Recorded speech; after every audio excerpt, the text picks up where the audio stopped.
Welcome to another edition of DD on the Spot. As always, I'm your host, Ryan Johnson. Before I get to our guests here today, I'd like to remind everyone that if you enjoy this content, to please give a like and subscribe down below. We greatly appreciate it. We have Celeste Rains Turk on the show with us. She's a best-selling author of Believe Your Way to Badass. She's also an amateur bikini competitor. She's coming to us all the way from Southern California, and most importantly, she's our current guest on this podcast. Celeste, great to have you on the show.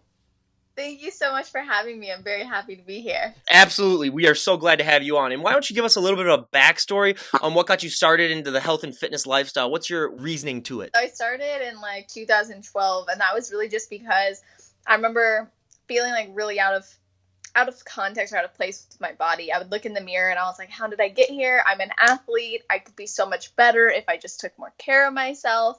And I was in an unhealthy relationship with myself as well. So I thought, I'll just start fitness. And so I started working out from home, started watching what I ate more, thought I was eating healthier. Looking back, I'm like, what was I thinking? But that's what I started doing, and I did it because I wanted to change my body mostly, and I wanted to feel confident in myself, and I also wanted to be a better athlete. And then as time went on, that motivation or that drive really shifted into a different type of space. I ended up experiencing a lot of depression, a lot of anxiety because I was using fitness like a bandage. So it was like this surface level solution to a much deeper wound, really. So that's how I really started to find passion and love for it, because I realized it helped me with that. But then I developed my brand and my mission around what I call building more than just a body, because I recognize that it goes so much deeper than surface level. It's about the inner work, the self-love, the mindset, the confidence, behavior change, well-being. All of this comes into the mix with the proper training and nutrition lifestyles. Absolutely. I couldn't agree with you more on that. And when you were getting started, I always like to make the analogy that if you were to walk into a gym with 100 people in it, you're going to have 100 different opinions on how to do stuff when it comes to reps, workouts, nutrition advice. Was it hard for you starting out to sort of get that healthy balance of knowing what works best for you, knowing that, out of every piece of advice you're going to get, more than likely it's not going to work as best for you as something else? That's a really great question. I actually didn't really think about it that much. When I started, I was just like, I just got to do something. I actually started working out from home. Didn't even join a gym until 2014 or 2013, I should say. And I would work out from home doing HIIT workouts, and I thought I worked for them. So I was like, I'll just do it for me. I didn't really think about it until I became more into the world of it, and I did more reading and research, and I was like, this doesn't just work for everybody. I ended up hiring a coach in the beginning to coach me and give me plans. And I was also really, after I went into that programming, I noticed that worked really well for my body, but I was kind of also becoming more aware of fitness in general and health in general. And I developed a passion, and I wanted to start researching, getting knowledge, because I wanted to become a trainer, and I wanted to start helping people in this lifestyle too. And what I realized was oh my gosh, there are so many different ways that you can train. And maybe I just responded really well because it was my first program in weightlifting, right? So then I started treating myself like a guinea pig.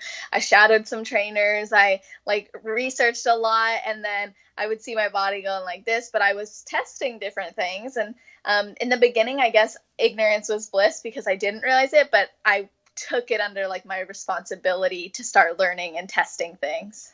Absolutely. It's all about trial and error. That's the thing that I actually started working out at home as well in the beginning, right before I went off to college. But you said before you had an athletic background. What is your athletic background? I played volleyball for my whole entire life, competitive club volleyball. And then I was offered to go play at a school in Wisconsin, actually, not far from where you are. But I decided volleyball just wasn't what I wanted to do anymore. It was my identity for so long. But when I found fitness and I started to develop more of passion and love for it, I realized my whole business, my heart and my soul is rooted in this. And to go play volleyball, a sport that was really giving me more anxiety and not bringing me up like it used to, and not going to give me the future that I really was looking for, just didn't make sense. So I pursued my business and fitness. Okay, you made a great choice not going to Wisconsin. I can't applaud you more for that. We don't like Wisconsin here. Huge border rivalry. So what position did you play in volleyball? Well, I played all growing up, I guess I played a lot of different positions because I was tall when I was younger. So I was like middle and outside, and then everyone started growing. So I ended up playing libero and setter. But in my like later years, as I developed more into like a libero. Yeah. For anyone listening, that's like the defensive specialist. I had the same problem with me. I'm 6'2", but the problem with that is that I was 6'2" ever since I was in 8th grade. So I was one of those guys that really took off, and everyone's like, "Oh, this guy's gonna be huge. He's gonna be like 6'7" or whatever."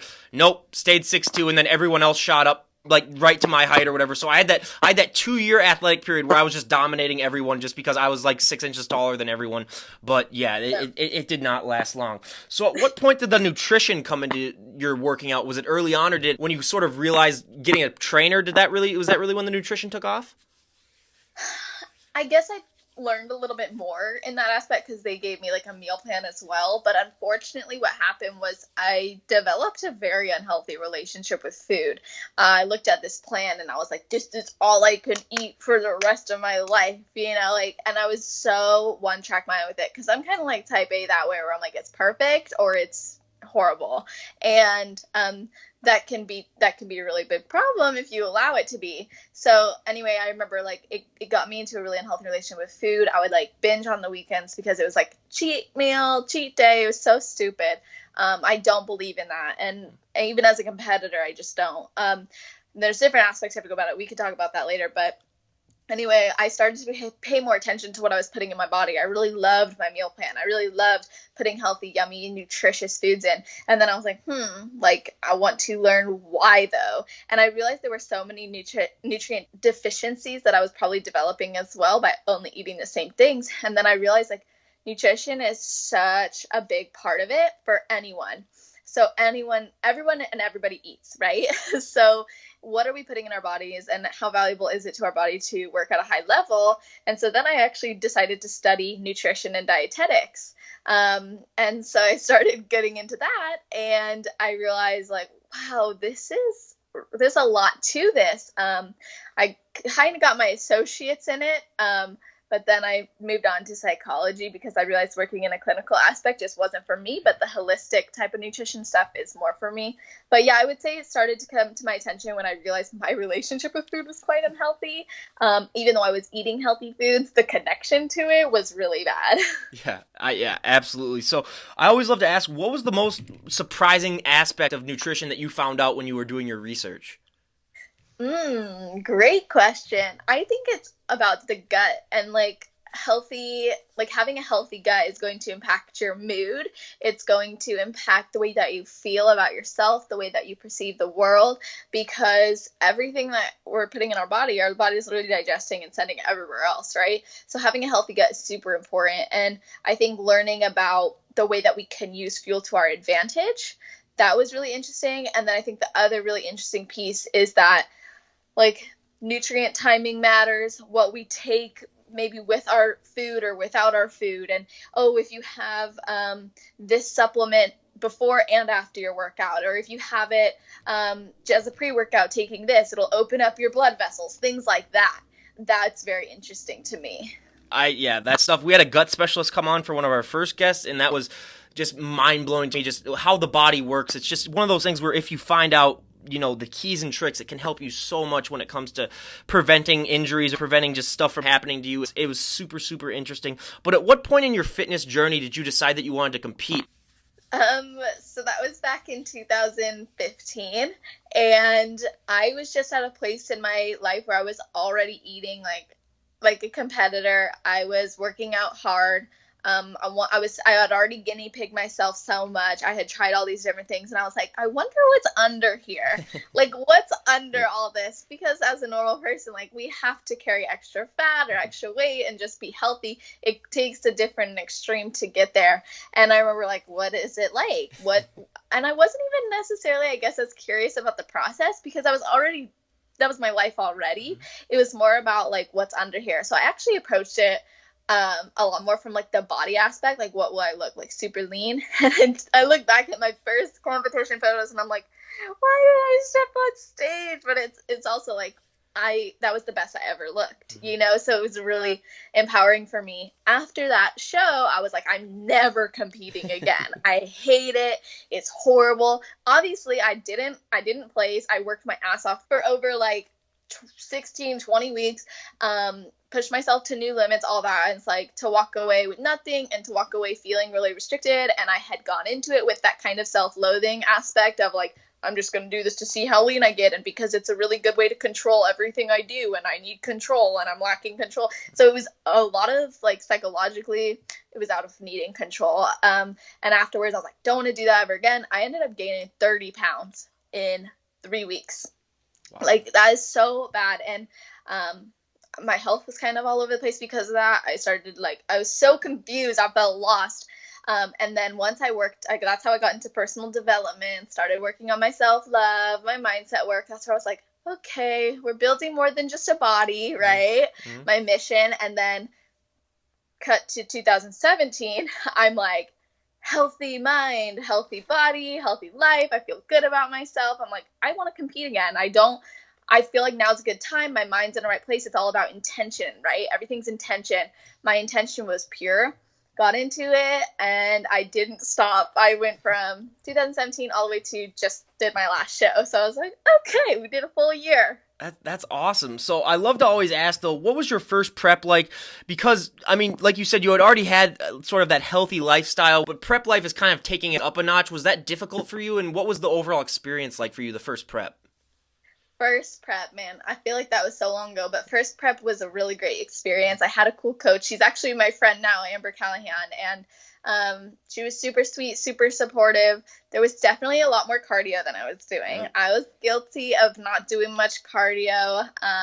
Yeah, we'll leave it at that. And then there were a lot more plyometrics, you know, a lot more explosive movements, just cardio. And the supersets I was already doing, incline sprints, incline running. I remember one time I opened up an email and it said 50-minute incline run on the treadmill. And I was like, what is this? I can barely even do like flat line, you know? So that was challenging. The peak week, you know, that was cool and exciting and fun because it was the first time I ever did a peak week. So I was like, oh my gosh, like this is so cool. I'm seeing my body change. Posing was so bad. I don't even want to watch old videos, but like back then I was like, I look so like my posing's so good. But yeah, I would say the experience was great up until right after. Yeah. Was it hard to sort of convince yourself? Because a lot of people, I think if you were to poll the general population, you would get such a low percentage of people that would be willing to, you know, go up and show off their body in front of a lot of people in a stage. Was that something that you sort of had to prepare for mentally, or was it at a point where a lot of competitors that I have on just say like, you know what, I work my tail off, I'm just going to go and show it off? What was that like for you? I feel like that's where I differ from so many people. Like I've never really considered showing the body as something weird or abnormal or even something that I should feel nervous or ashamed of. I never questioned it, honestly. I knew going in I'd be in a bikini, but I didn't care. Like I'm one of those people who I wear what I want, I do what I want, I say what I want, like those things. That wasn't a big fear for me. And even in my most recent shows, like also being like a certain level of conditioning, you look at a girl next to you, you want to compare yourself, or you want to be like, oh, now I don't want to go up there because I look at this.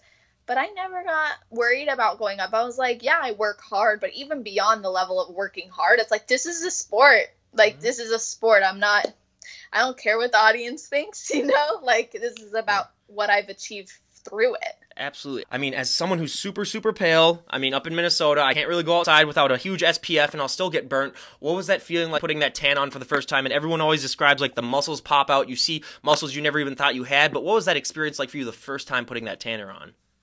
First time I was like, to get really real with you, you walk in the room and everybody's naked. And you're like, I didn't know that going I did not know that until I started this podcast either. I was like, what? Yeah. So I'm walking in there expecting us to be in like, I don't know, separate rooms. And I'm like, okay, nobody told me about this part of it. That I got over really quickly, obviously, because again, it's just body. But like when like the actual tan was on, I was like, it's sticky, it's super gross. Like, I liked the sparkles, but you smell bad. And then I remember my very first time, I tied a robe around my waist here, and I got back to the hotel room, and I took my robe off to start doing, like, practice my posing, and I looked in the mirror, and I had a line from the robe all the way across it, and I start freaking out because I'd never done it. So I'm calling the people. It's like almost midnight. Keep this in mind. So they're long gone. I'm calling them. I'm like, why do I have this line? What do I do? It's ruined for show day. It looks horrible. They're like, you're doing a second coat tomorrow. Like, relax. I was like, oh, I didn't know it would fix it. And then, like, it was so silly looking back, like, the things that I stressed about in my first show. Like, now I'm just like, oh, throw this on. Oh, throw that on. Doesn't matter. Like, they're going to touch it up. They got your back. Absolutely. I mean, for all the greatness that it can make people look, I've heard so many horror stories about that. Like, especially in getting the naked behind and tanning on. I was like, I had no idea that they did that. And then the smell is another thing people talk. They're like, you can't put on deodorant, you can't do anything, so you're gonna smell like crap. The whole back room's gonna smell like crap. And I was like, well, for any of the guys that go to the show just to look out the girls, I don't go backstage then, because you're not gonna like it then. Absolutely. No. Yeah. It's one of those. Going to the bathroom and. Ooh, yep. We had a guest on yesterday that gave us the whole 411 on that. And then our first Australian guest that we had on, she was in her tan when we called her, and because she's like, are you sure that you want me to, like, come on in my tan? I was like, yeah, it would be really cool for, like, the audience to see, like, what that would look like. So she was in her tan too, and that was an interesting experience because was she super white?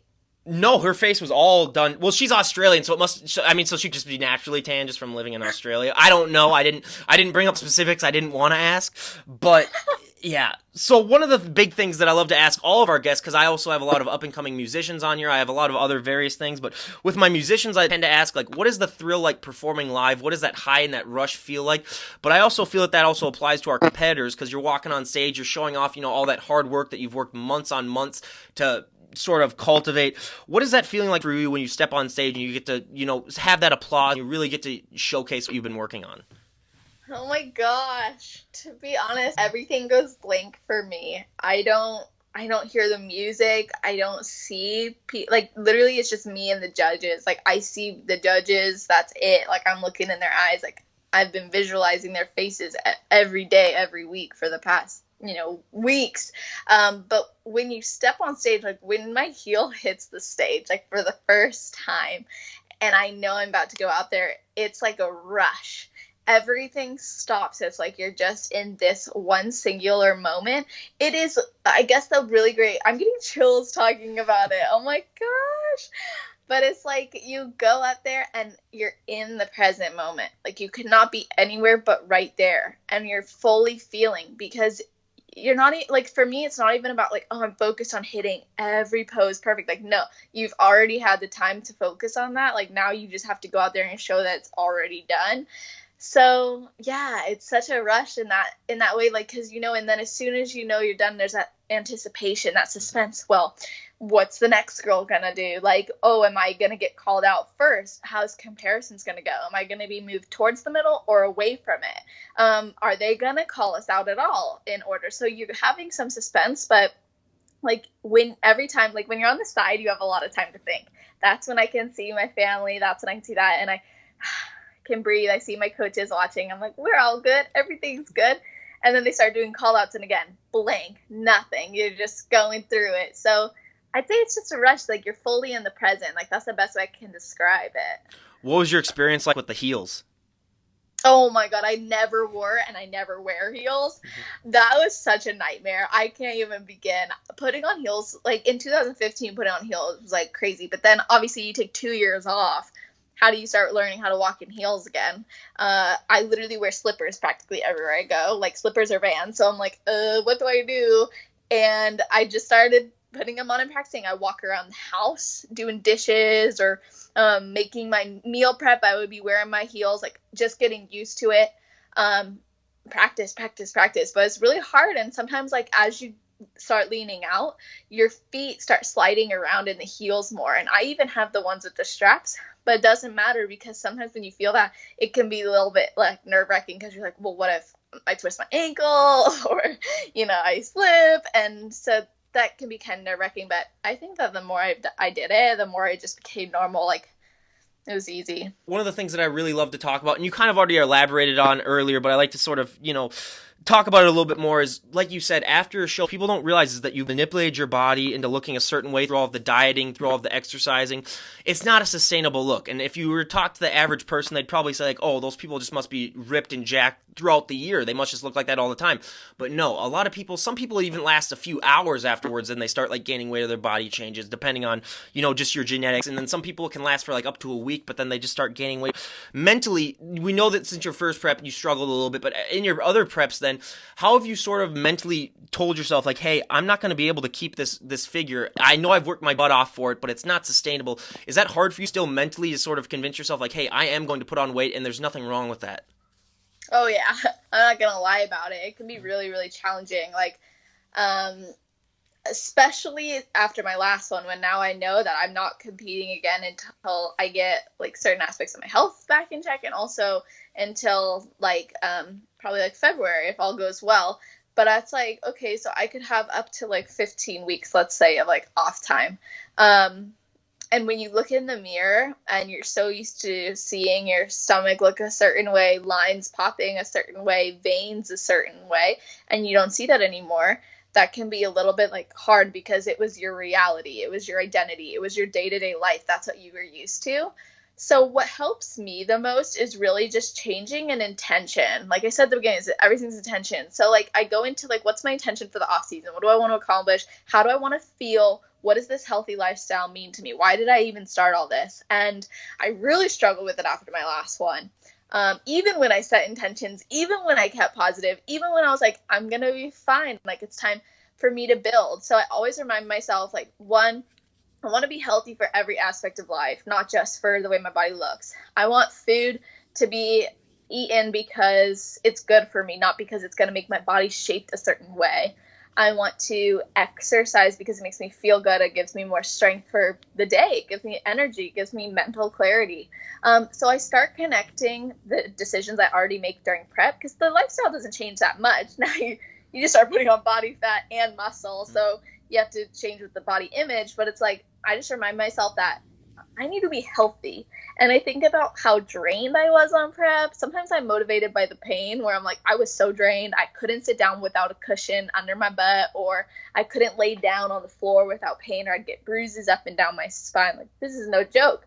And I'd be dragging my feet. I'd be saying no to every other opportunity to go out. And now that's just not how I feel, because I have more energy. I am eating more. I'm able to enjoy certain things here and there if I want to, if I feel like it. And it just kind of comes down to like, when you look in the mirror, are you seeing your body only because of the shape being its worth, or what its function is? So I always reconnect to the function. But yeah, I look in the mirror sometimes and I'm like, I don't even look like I am a competitor. I don't even look like I am into fitness. I don't even look like I eat healthy, all this stuff. And sometimes your gut, like my gut was so distended. I was having really bad, really having a hard time digesting food, even my clean foods, where I was like, okay, so now I've shifted more into the mindset of like, I'm just going to really tune into my body, really just let her be, and like treat her the way she deserves to be treated, rather than trying to make her fit a mold, right? Yeah, absolutely. If you could change one thing about the competing lifestyle, what would it be? What I would change is like people showing like only the good stuff, right? Only the shreds, only the leanness. And luckily it's changing a lot. I noticed that there is a trend in which people are starting to actually feel better about being more open about the struggles they're having. But that's something where it's like, I think the more of us who can show up and be real, it helps to take away that feeling of, oh, I'm not good enough because I'm not always lean like that person. But that person's posting photos from freaking a year ago, and they're probably editing their current photos, and I don't know. It's just silly. There's a lot of fakeness. I would take that aspect away, like the fakeness. What part in your fit journey did you decide to become an author? Because that's one of those things. I mean, you're the first author that we've had. What inspired you to write a book? Oh, that's so cool. I started my business, my online fitness coaching business in like 2016. And then I realized, like, actually it was 2015. I don't even, yeah, it was 2015. But I remember, like, it kind of grew more into 2016. Anyways, besides the point, I had a lot of awesome mentors and a lot of coaches and a lot of people that supported me in that aspect, and that I obviously paid to coach me in business. But regardless, I got heavily into personal development and heavily into that realm of topics where it's like self-help and using positive action taking, positive thinking, limiting belief shifting, all this stuff. I started really diving into it so much more. And I mean, then I started realizing I really wanted to study psychology, and all these things added up. And I knew that by writing a book, it would give me the ability to impact so many more lives, reach so many more people, give them actual tangible things that they can do for their life to better it, more than if I was only offering programs, right? So like if I wrote a book, then it's very accessible. You can get it on Kindle, you know, like a couple cents. Okay, not a couple cents, like a couple dollars, but you know what I mean? It's like you have the opportunity to reach so many more people. Anyway, I decided to put in a book everything that literally changed my life. Like, my book is not fitness related, and it's not at all like nutrition related, but obviously those things play a role, because I believe that when you love yourself so much, you're naturally inspired to take care of your body. So that comes with it, and that's what I work with my clients on. But regardless, in the book, it's not just like here's a book, it's here's an actual step-by-step guide, and it is interactive. So I even have lines on there for people to journal in, because when I started changing the way that I thought about life, when I started changing the way that I thought about myself, when I started prioritizing my goals better, changing my thought patterns, like literally, that's why it's called Believe Your Way to Badass, because I truly believe that it's about belief, intention setting, self-love, and then positively pursuing action that's aligned with that. Those are literally like the chapters in my book. I wrote it in 2 weeks, because it's everything. Yep, it's everything that I use, you know, day to day. It's everything that I was using. It's everything that shifted me, and I just wanted to give it to other people, because I was like, if it can change my life, then it can change others' lives, and that will impact so many more people. So how many pages is your book? Good question. I think it's maybe around like 150, so it's not super long, but it's definitely like... So you were writing like 10 pages a day, basically. I remember sitting down, and I was at the desk, and I had nothing else, and I was just like, oh my gosh, I have all these ideas coming to me, and I started typing out what the exact chapters would be, what I wanted to make sure I touched on. Like, it literally, I don't even know, it like channeled through me, it flowed out of me, something happened where it had to be written right then. And it wasn't even the book that I was planning on writing, which is crazy. Like, I wrote that book at the same time I wrote my ebook. And I was like, I'm going to release my ebook for free. And then and I didn't know which one I was going to release for free or which one I was going to have as an actual bestseller. Like, I knew it was going to be a bestseller. I knew either one could be.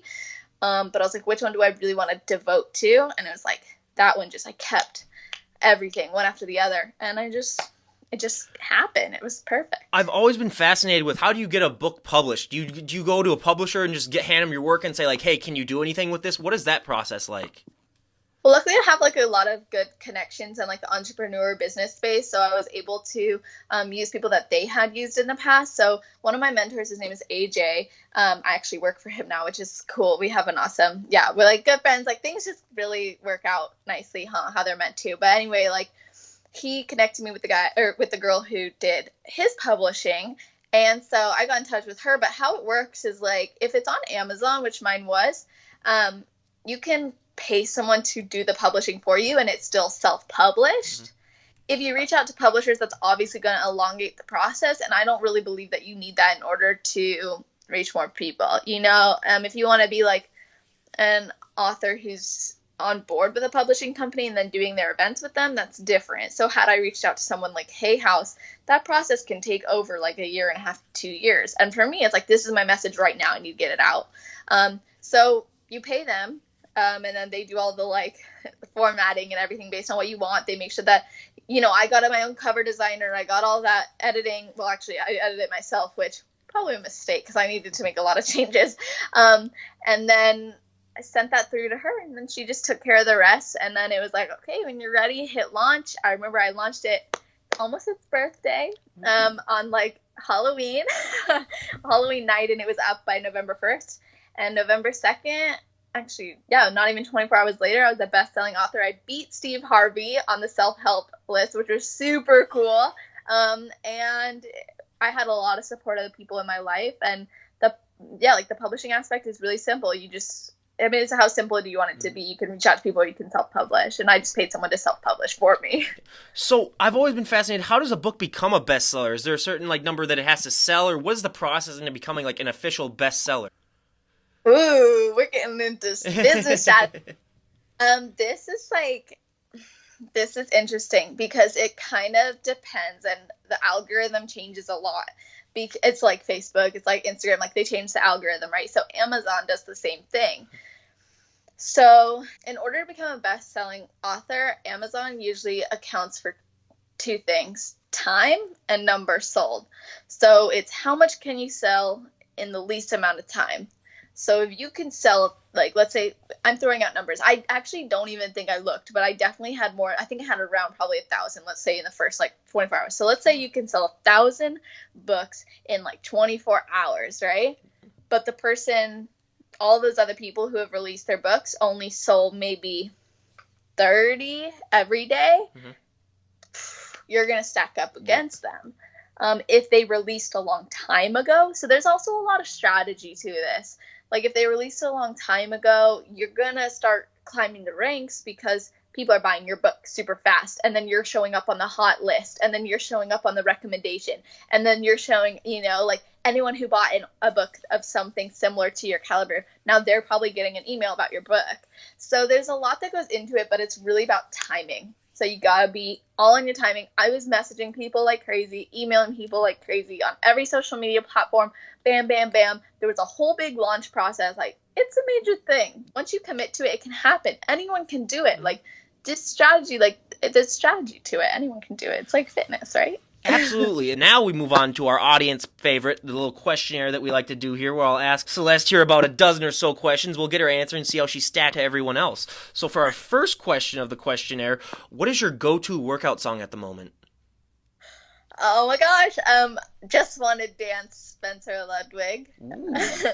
I just wanna That's a great song. Absolutely. Me, I'm personally one of those old school guys where you got to get me like a Metallica or an Iron Maiden when I'm working out just to get me pumped up. Like I was doing back last night, and you got to wait for the beat to drop when you're doing pull down. So you got to, once the beat drops, then you kind of got to time it with it to get it going. But for our second question, I mean, you're in Southern California, so this is a lot better question for you. But if you could work out with any celebrity on the planet, who would it be? I would work out with Miss Bikini Olympia, Angelica Teixeira. Absolutely. Thank you so much for saying that. You're probably like our 26th, 27th health and fitness guest we've had on.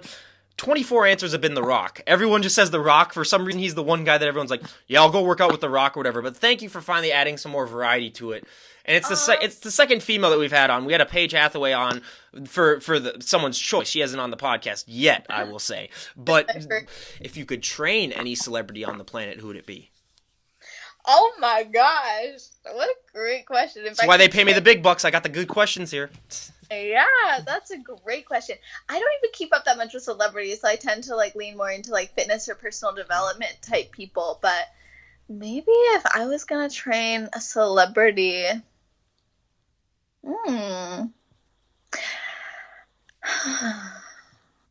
that's a really, really tough one.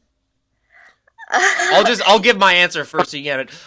A lot of people have recommended him, and I agree. Probably Kevin Hart for me, just because it's one of those things where I was like, he'd be so funny that it would be almost impossible for me to get a workout in. So I was like, we'd get a great ab workout, but that's probably the biggest extent that we'd ever get, because I would be like, he'd be way too funny. But we have a lot of Kevin Hart's, or another big one that we get a lot is the Kardashians, because I was like, if someone could finally put those girls through an actual workout and film it, that would be the greatest thing ever to watch. Talk about social media exposure too. Oh, absolutely, yeah. They always got to have the money behind it then too. Yeah, absolutely. Yeah.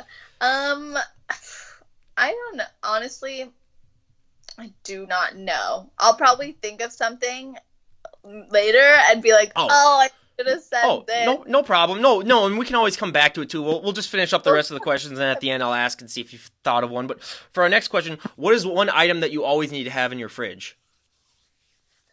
Oh my gosh. chicken. Yes. That is, It's like believe it or not, that is our not most popular answer. Our most popular answer is like milk, almond milk. But yeah, chicken is another one. I also too have to have a lot of chicken in my fridge. Now, what is one thing if someone who follows you on Instagram would be surprised to learn about you if they met you in person? wait, so they meet me in person and they're surprised to learn something? Yeah. Like, what would be if someone who followed you on Instagram, if they were like meet you in person at like an expo or just were to walk into you on the street, what would be one thing that they would be like, oh my god, I didn't know. I was surprised to learn this about you. Maybe they wouldn't know that I'm like my height. Yeah. Maybe they wouldn't know that I'm really, really like, I try to like just genuinely really connect people, so maybe they wouldn't think that I'd be like super. I don't know. I'm so transparent on social media. I feel like I wish I could answer that question. How tall are you? I'm 5'4". Oh, yeah. That's one that we get. I don't know. That's one that we get a lot though, where people were like, people don't realize how short we are, because we've had girls on here that were like, you look like you could be like 6 feet, and they're like, yeah, I'm 5 feet, and I was like, oh, okay, I guess, yeah. So yeah, that could be the answer. Then we could go with that one. But now going on to our next question, if you could have one superpower, what would it be? The superpower of all superpowers. Like, every time people ask me what superpower, it's like, I want the superpower of literally being able to call on any superpower when I need it. I'll be invisible today. I'll read minds, fly across the world. I'll teleport. Absolutely. Me personally, I just go with flying, just because that would just be super, super cool. We had one guy on here say that he goes, yeah, I'd really love to like read people's minds, and I was like, nope, that's the dumbest superpower you could ever choose. Like, you would not like what you would find if you were able to read everyone's mind. You'd be like, wow, I don't have that many real friends. Like, listening to like what people say, I'd be like, okay, yeah, that would be interesting. It's like they made movies about that, and it didn't really end well for the protagonist. What was the last TV show that you binge watched? Extraordinary Homes on Netflix.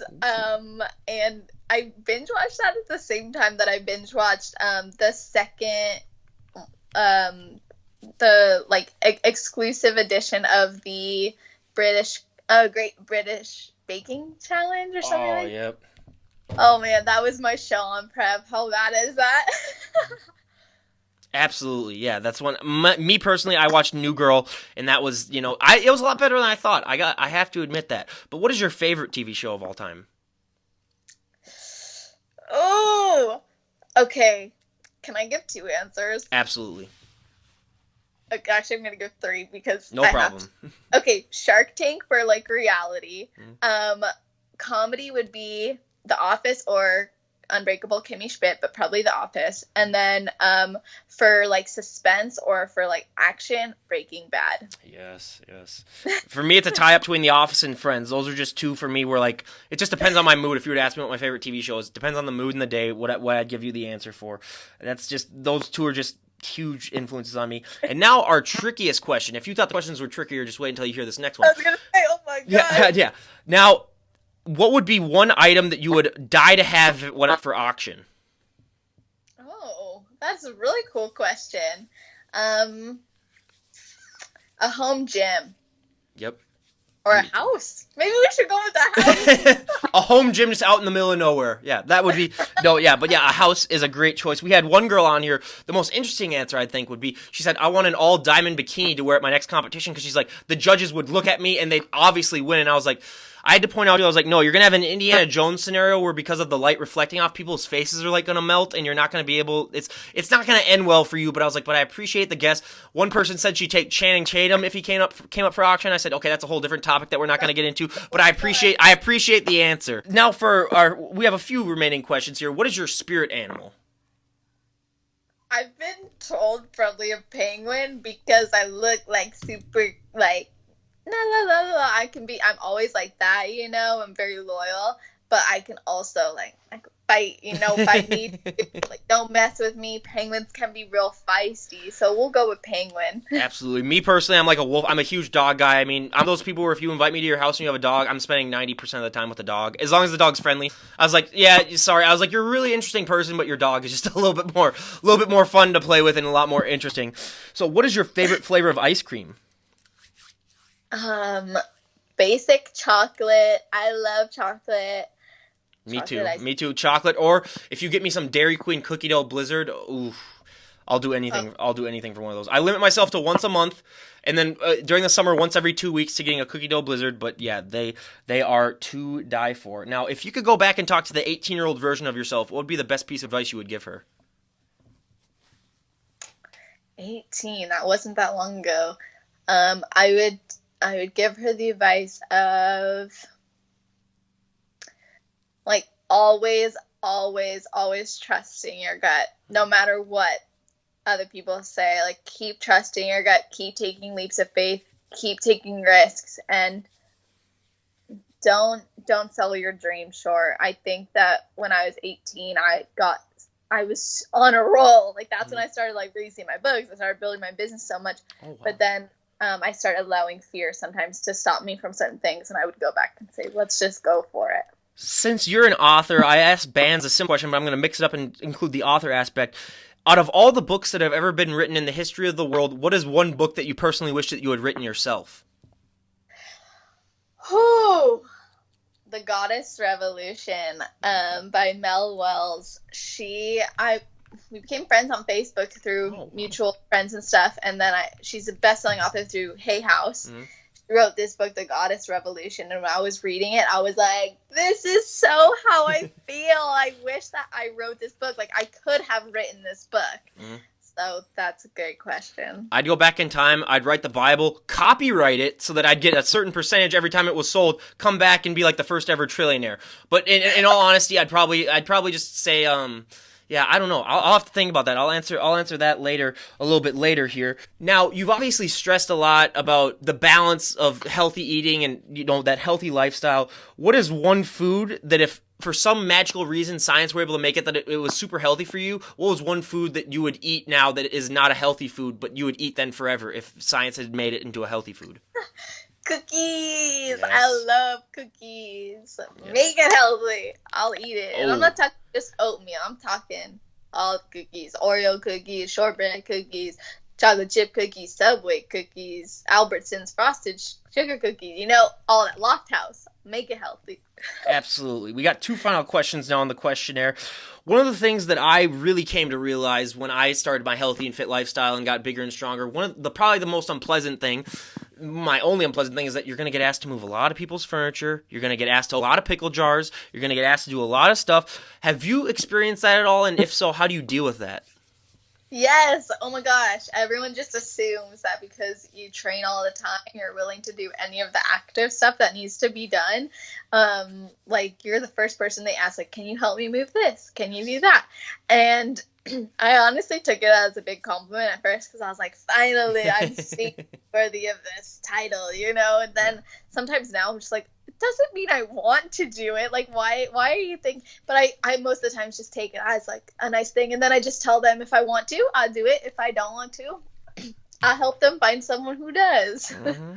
And lastly, this is my favorite question to ask, and I always tell people, if you have an idea for this, it's a multi-million-dollar idea, go ahead and invent it. But for women who work out, for women who are more muscular, your clothing options can be limited. How do you compensate for that, knowing that obviously, like, if you have like broad shoulders, they're not going to make a lot of dresses for you, or especially jeans is the one complaint that I've heard the most. How do you compensate for that lack of clothing options? Don't wear it. No, yeah, actually, that's pretty much the answer. I just don't wear clothing that doesn't make me feel good. But, like, there are times when you want to look nice, and then you struggle with that. So, I was talking to someone about it today. I was like, as if it fits around the thighs, it's less likely. If it's loose on the waist, it's less likely to fall down. Mm-hmm. But if it fits around the waist and it's too tight or loose around the thighs, then, like, that just looks worse. So I'd rather have extra space in the waist because I can grow into it. Yeah. You know what so yeah, I just come say either don't wear it or find a different solution. Absolutely. We had one bodybuilder on here who's like, yeah, I just wear workout clothes, really. That's all I can wear. I can't wear anything else.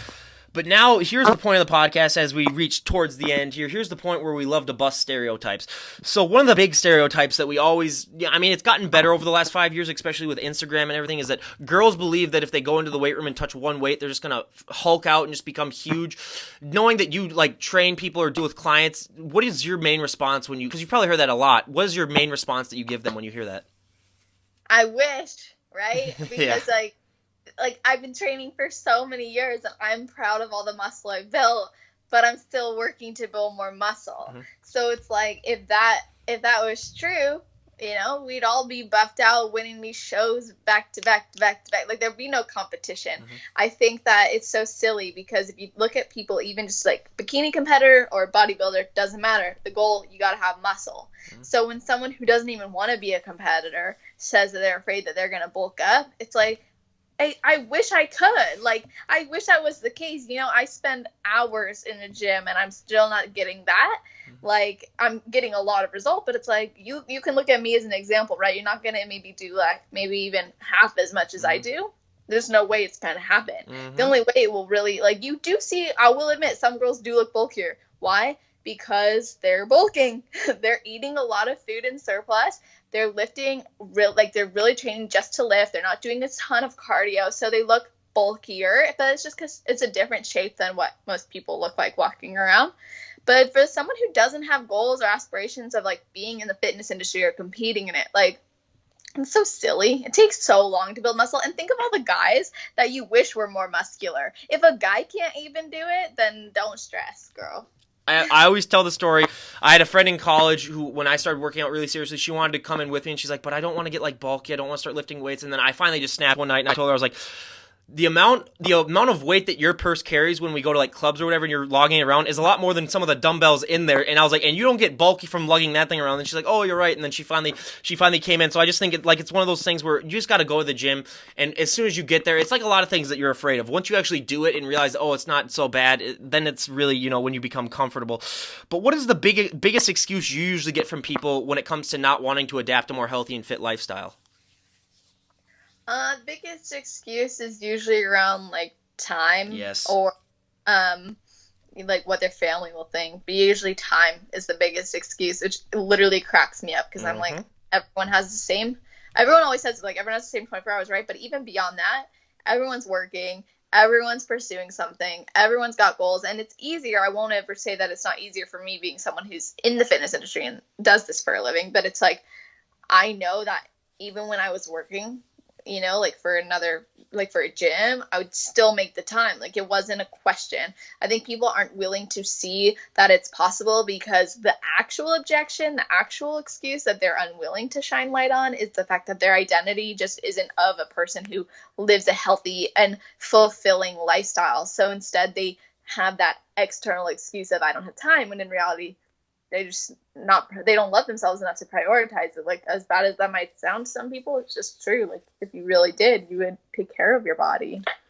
I couldn't agree more. And again, you guys, Celeste Rains Turk, we really, really appreciate having her on. She was an absolute great guest. Other than your Instagram, which we'll leave down below, and your book, which we'll leave down below, is there any other ways that people can contact you if they want to just get in touch, maybe have you as a coach, maybe just ask you some questions? Are there any other ways other than your Instagram?